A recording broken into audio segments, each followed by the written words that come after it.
Would you like to introduce our I would guest? love to. I'm afraid you're going to do a really bad If you'll job. stop talking, I'll do it. Okay. This is Chef Alex Cook. He is the new owner for Bagel Bin. And my daughter and I eat there maybe 2-3 times a week for breakfast. And we have a little song that we like to sing along the ride. And it goes like this. BAAGGEL, bagel. BIINNN, bagel bin. That's the entire song. But we have a great time doing it. That's pretty good. And he didn't like it. He ain't laughing right now. I don't know. He's thinking you just destroyed his brand. But let me say Wilton is dying laughing right now. You understand that? Though?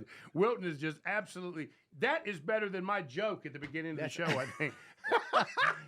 And I'm gonna start this with just one little critique that Whoa, my then whoa. 8-year-old daughter gave Alex, which is, these are the worst donuts ever.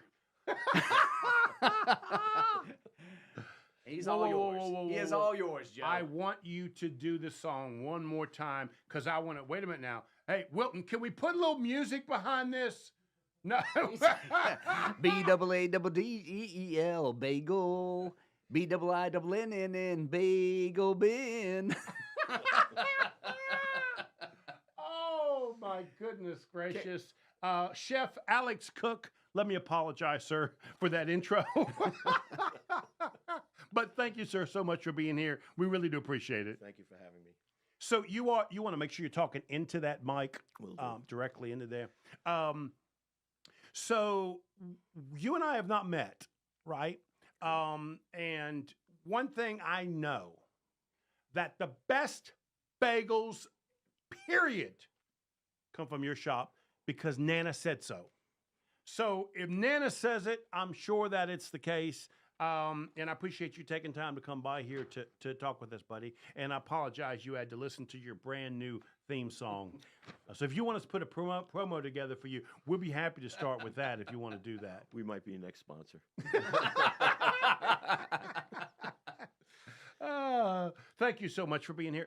So Alex, talk to me a little bit about your background, because did you wake up on a Tuesday and say, you know what, I want to be a chef? How did that happen?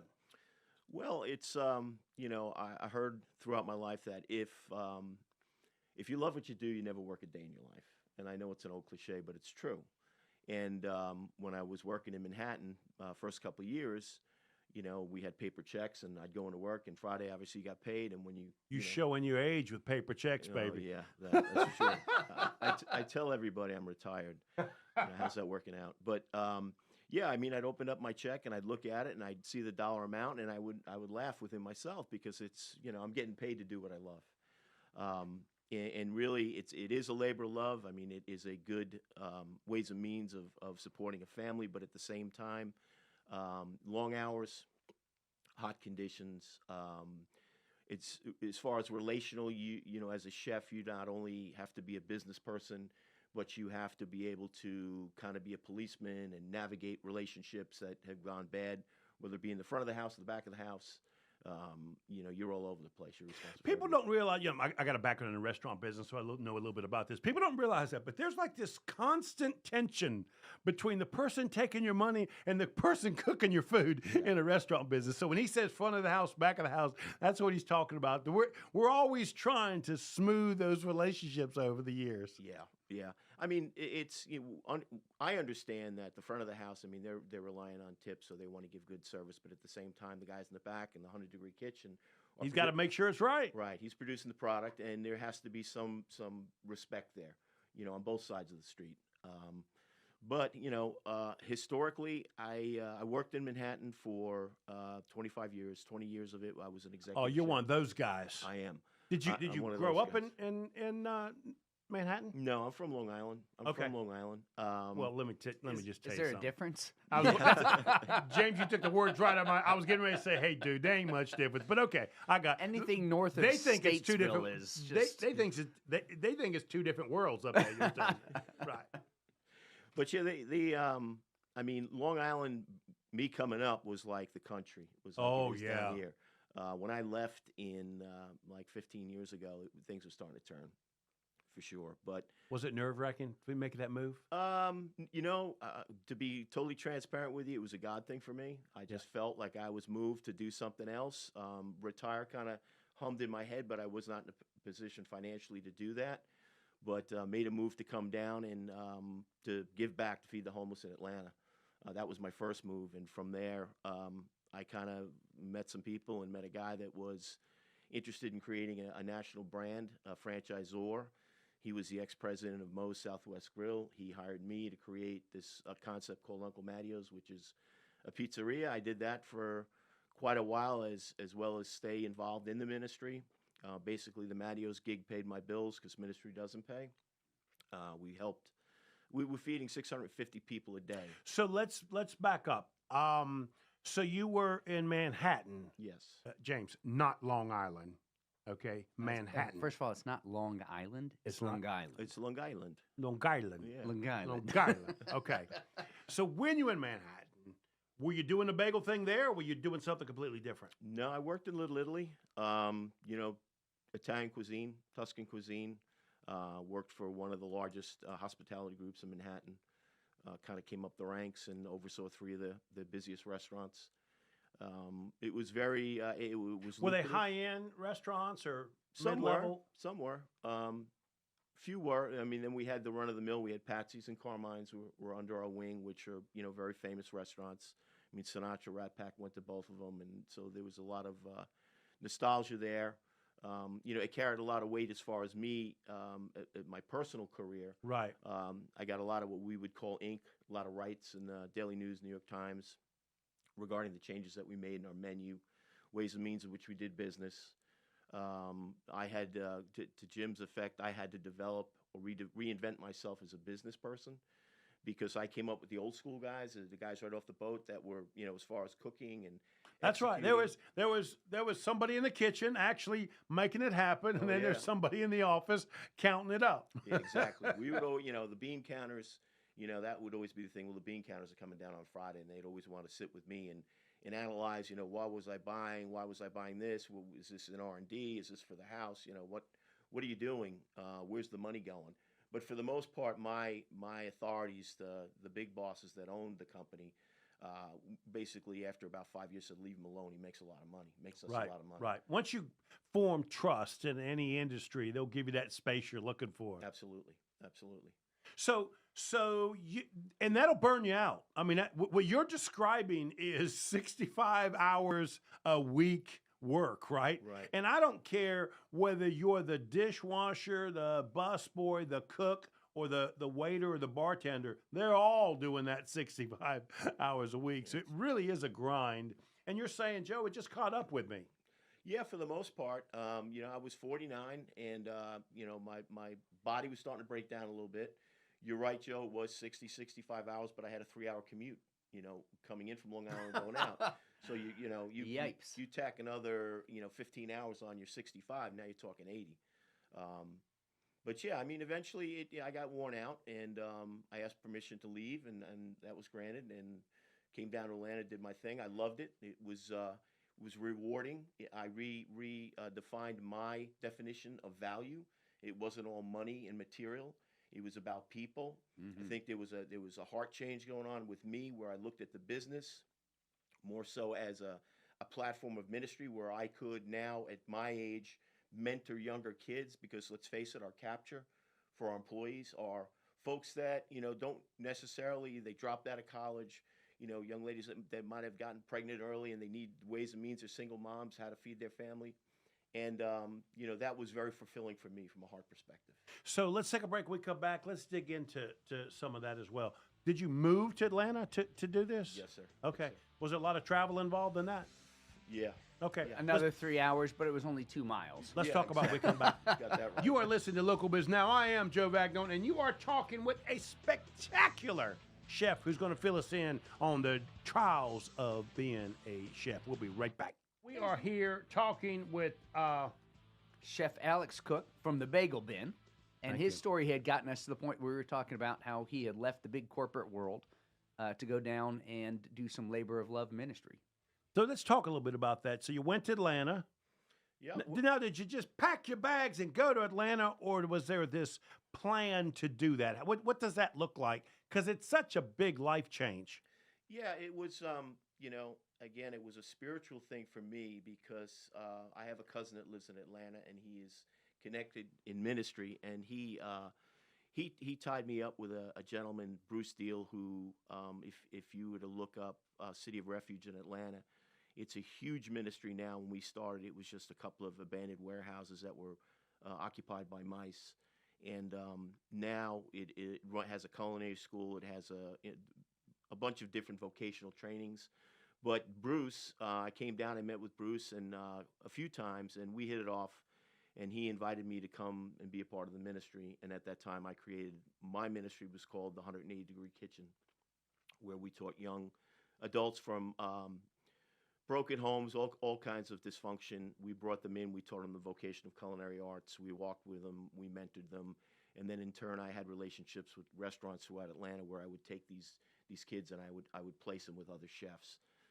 Successful program, about 50%. Wonderful idea. Yeah, I mean, we were not the ones that were the trailblazers on it. Some others had been doing it, but I think we refined it.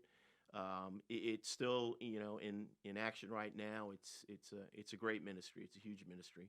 But yeah, the liaison was, I got in with Bruce and, through my cousin, and we had some ideas and we were equally yoked and we made it happen. And then you get onto a deal. Someone calls you and says, "Hey, there's this place in Huntersville, the Yeah, Bagel Bin." yeah. My partner, he was a customer of mine, a guest of mine at a pizzeria that I was running in Midtown, and he calls me out of the blue. I had decided to take another position elsewhere and start to slow down a little bit. He called me and said, "Hey, I've got this opportunity. Come down and talk," which I did.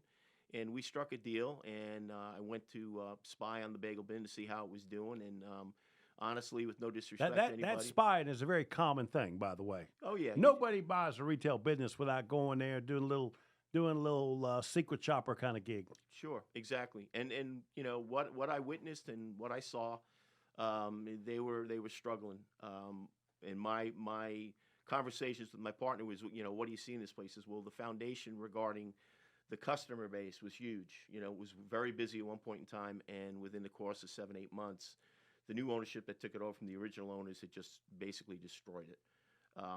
He asked me, "Is it something that you could turn around?" I said, "Absolutely. It's going to cost us some money, equipment, personnel had to be changed. It was a real firefight for the first, say, 3 months until I got it on the ground." Where did you learn how to make bagels? Honestly, I mean, I was a pizza guy, so I knew dough to a certain degree. But the original owner, Johnny, we got in touch with him. I said, "Listen, Johnny, you're the master, man. Show me how to do it." Right. And Johnny agreed to come by. That was kind of him. Oh, he's a great guy. He's a Long Island guy too. And just a great guy. We were equally yoked, personality wise and otherwise. Johnny ran his business old school, extremely old school. Right. So right. I understood that side of it. But with technology, as you guys speak of, I had to really put a change on the Bagel Bin in order for it to become what it is now and where it's going to go. Right. It historically had this old cash register, and I think I paid differently every We time. call I was that in old school, babe. Oh, Yeah, I That's think right. I paid differently every time I went in there. Something was slightly different, and it depended on who was at the register and this, that, and the other thing. That's right. That's right. And these, I think they're Clover brand Clover. point of sale Correct. terminals. First one popped up, and I said, "What's going on in here?" And then a second one popped up. I was like, "Whoa, we're setting up for growth now." And that was the earliest change that I saw, followed by some personnel. Mm-hmm. Followed by some menu changes, and then he applies these incredible little pieces of marketing, like putting little bags of the orange fish crackers, what it was called. He puts those down at the bottom where kids can find them, and which I thought was pretty slick. Probably making some extra money there. So And- walk me through some menu changes. I mean, basically, and this is hard for me as being, when you're a chef, obviously you're creative, and you want to make changes. Right, and right. I have not made, as far as the foundational menu of the Bagel Bin, I have made no changes. That's why I asked the question, because normally breakfast, they kind of want it the way they want it, right? I Right, mean, exactly, right, yeah. exactly. And they, like I say to everybody, if the car runs, don't fix it. That's right. Just That's drive right. it. Just drive it. And basically, that's what I've been doing with the foundational part of the bagel bin.